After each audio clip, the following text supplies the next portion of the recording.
ኢና ሊላሂ ወኢና ኢለይሂ ራጂዑን። እነዚያ መከራ በነካቸው ጊዜ እኛ ለአላህ ነን እኛም ወደ እርሱ ተመላሾች ነን የሚሉትን አብስር። አልበቀራ 156 ኢና ሊላሂ ወኢና ኢለይሂ ራጂዑን። አባታችን ሙፍቲ ሀጂ ዑመር ኢድሪስ ወደ ቀጣይ ዓለም መሻገራቸው ተሰማ። አሰላሙ አለይኩም ወራህመቱላሂ ወበረካቱሁ። አላህ ይዘንላቸው፣ አላህ በረህመቱ ይቀበላቸው እያለን በዛሬው ዕለት ወደ አኼራ መሻገራቸውን የተሰማው ሀጂ ዑመር ኢድሪስ ደመቀ ማን ናቸው? የተወለዱት በቀድሞ አጠራር በወሎ ክፍለ ሀገር ለጋምቦ ወረዳ ገነቴ በምትባል መንደር ግንቦት 21 1929 ነው።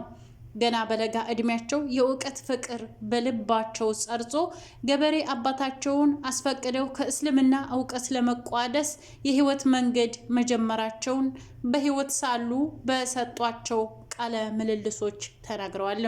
ሀጂ ዑመር ኢድሪስ ከ50 ዓመታት በፊት ወደ አዲስ አበባ የተጓዙት ኡስታዛቸውን ወይም መምህራቸውን በመፈለግ ነበር። እዚህ የተጓዙት በደርግ ዘመን የእስልምና ጉዳዮች ሊቀመንበር ከነበሩት በሀጂ ሙሐመድ ሳኒ ሀቢብ ዘንድ ጀምረውት የነበረውን ትምህርት ለመቀጠል እንጂ በከተማዋ ለመኖር አልነበረም።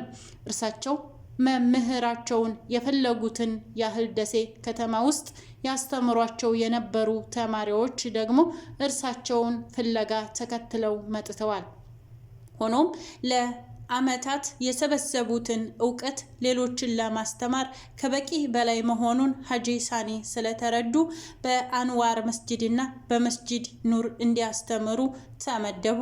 ሀጂ ዑመር ግማሽ ቀኑን ለራሳቸው እውቀትን ሲሰበስቡ ቀሪውን የቀን እኩሌታና ምሽት ላይ በማስተማር ያሳልፉም ጀመር።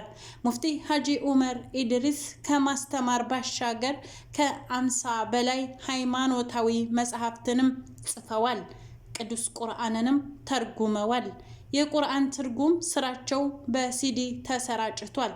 ከ50 ዓመታት በላይ በዘለቀ የአዲስ አበባ ቆይታ ቅዱስ ቁርአንን ከ300 ጊዜ በላይ በትርጉም አስተምረዋልም። ከጻፏቸው መጽሐፍት የህትመት ብርሃን ያገኘው አንድ ብቻ ነው። በኢትዮጵያ የተለያዩ አካባቢዎች የተፈጠሩ ሃይማኖታዊ አለመግባባቶችን፣ እውቀት አጠር ግጭቶችን በመፍታት ስማቸው ይጠራል። በደርግ ዘመን የኢትዮጵያ እስልምና ጉዳዮችን ከመሰረቱት ሰዎች መካከል አንደኛውም ነበሩ። በ1967 የምክር ቤቱ አባልና የኡለማ ሊቀመንበርም ነበሩ። ሙፍቲ ሀጂ ዑመር ኢድሪስ ከ2010 መጋቢት ወር እስከ ግንቦት 2014 ድረስ ጠቅላይ ምክር ቤቱን መርተዋልም። ውድና የተከበራችሁ ቤተሰቦች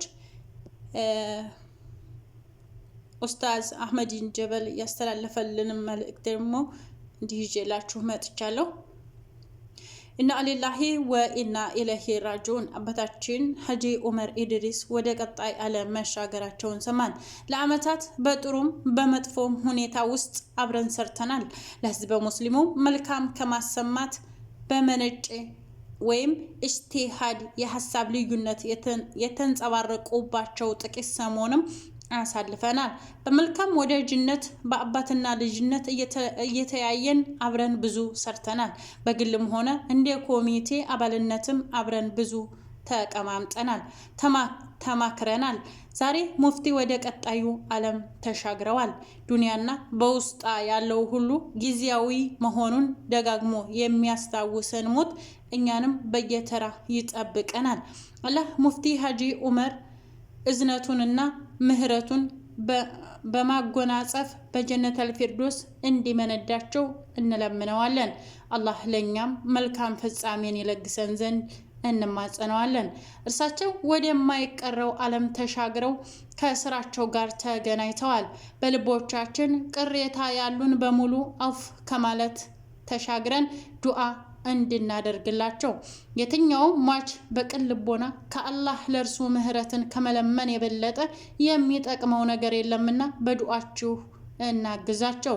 ለዘመድ ወዳጆቻቸው በሙሉ አላህ መንዳቸውን ያልቅላችሁ፣ ለሟቻችሁም አላህ ምህረትን ይለግስ፣ ጉዳያችሁን በመልካም ይለውጥላችሁ እያልኩ አላህ መጽናናቱን ይለግሳችሁ እላለሁኝ። አህመዲን ጀበል። ውድና የተከበራችሁ ሙስሊም እንዲሁም ሙስሊም ያልሆናችሁ ሀጂ ዑመር እንድሪስ ወደማይቀረው ዓለም ሄደዋል።